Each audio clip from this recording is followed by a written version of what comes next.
Same thing with television, same thing with anything. When corporate get involved, when commercials get involved, that's when it starts being tainted because it's a part of the program. When we know the powers that be are the people who are setting programs for all the communities around here to be, you know what I'm saying, manipulated by.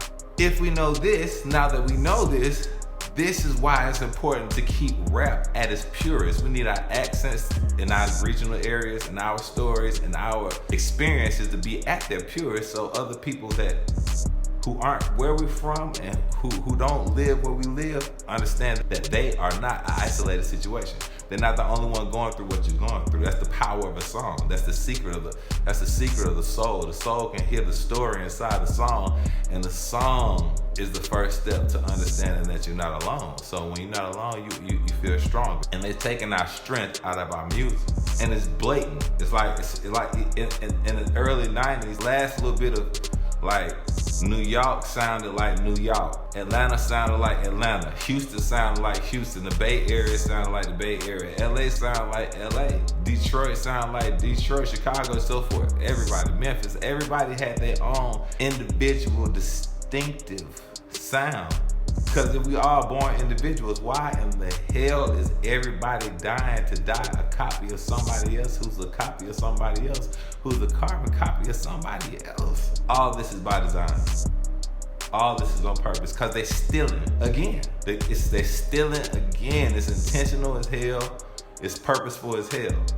So in the 90s, how do you taint the music? They started tricking you talking about time is money, money is time. If money is time, then why a billionaire ain't at his office working? No, the billionaire ain't there, the employees are there. The billionaire is using his time. And why the hell, if time is money, why the billionaire can't buy a second? He can't buy half a second with all the money that he got. Even if you had $1 trillion, you can't buy another second longer than you're supposed to be on this planet. So the person who's telling you time is money is the one person that's tricking you out of your time, because time is God-given, money is man-given. So they started giving rappers and everybody money.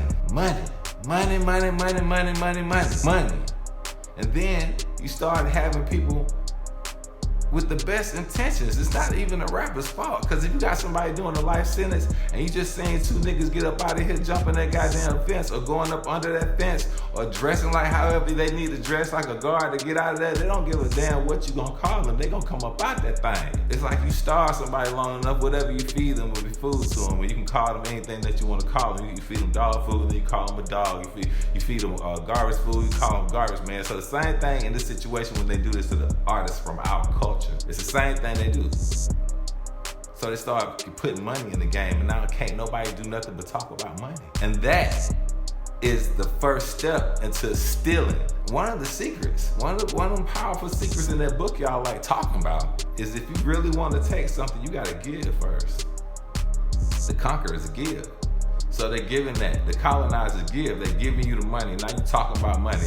Rap music is the only music that can talk about killing people, they own people, because you can't talk about killing no Jewish people, you can't talk about killing no Chinese people, you can't talk about killing nobody homosexual and that whole, none of that, but it's okay for you to talk about killing black people.